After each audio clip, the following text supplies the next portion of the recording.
साथियों नमस्कार, मैं कवि सीएल दीवाना फिर आपका यूट्यूब में फिर से स्वागत वंदन अभिनंदन करते हैं। तो दोस्तों, इसी कड़ी में एक ऐसी कविता सुनते हैं जो सदियों की धरोहर है।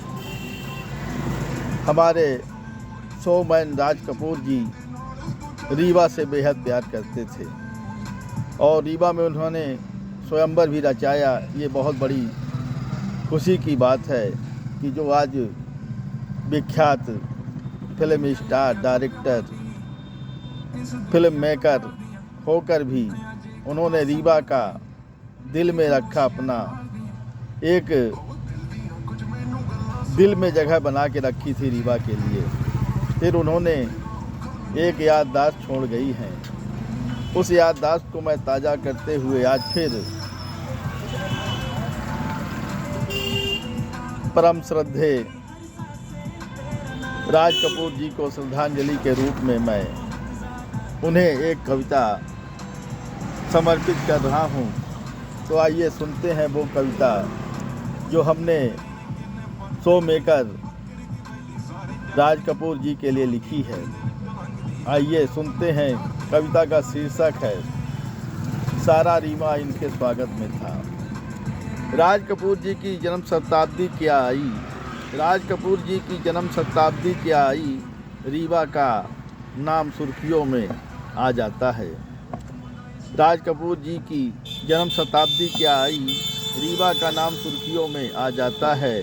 कभी राज कपूर के दिल में बसता था रीवा, कभी राज कपूर जी के दिल में बसता था रीवा। जब यहाँ बारात लेकर आए थे, सारा रीवा उनके स्वागत में था। जब यहाँ बारात लेकर आए थे, सारा रीवा उनके स्वागत में था। कृष्णा कपूर जी की याद में बंगले में लगे पीपल के पेड़ से जुड़ी हुई यादें आज भी ताज़ा हो रही हैं। जहाँ वो झूला डाल के झूला झूलते थे, बंगले में लगे पीपल के पेड़ से जुड़ी हुई यादें जहाँ आज भी झूला झूल के आए थे, वह फ़ोटो भी मंगवाया था। राज कपूर जी के बड़े प्यार से, राज कपूर जी के बड़े प्यार से रीवा को अपने दिल में बसाया था और अपनी बेटी का नाम भी रीमा कपूर रखा था।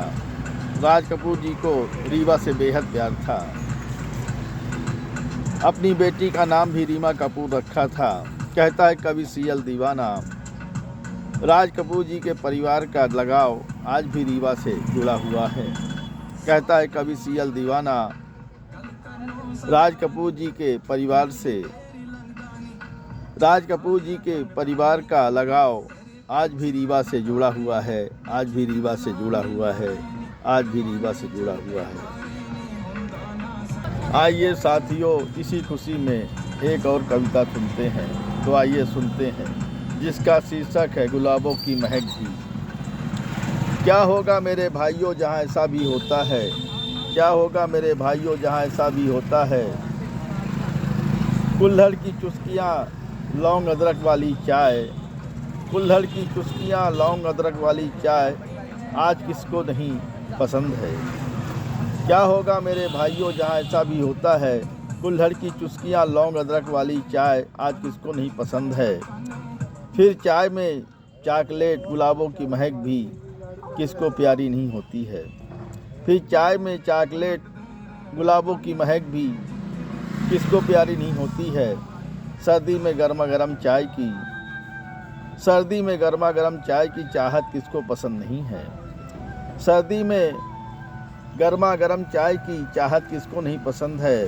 सर्दी में बढ़ी चाय की खपत भी आजकल दिख रही है, सर्दी में बढ़ी चाय की खपत भी आजकल दिख रही है।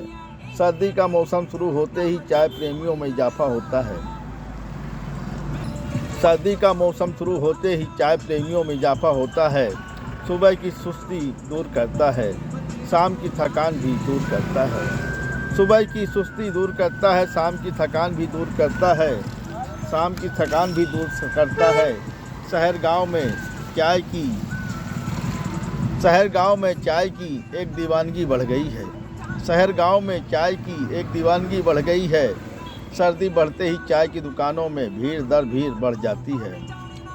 सर्दी बढ़ते ही चाय की दुकानों में भीड़ दर भीड़ बढ़ जाती है। कहता है कवि सियल दीवाना, कहता है कवि सियल दीवाना, चाय भी चाहत से मिलती है। कहता है कवि सियल दीवाना, चाय भी चाहत से मिलती है, चाय भी चाहत से मिलती है।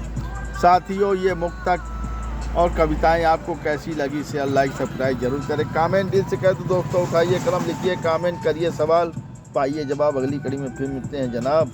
क्या है ख्याल, क्या है ख्याल।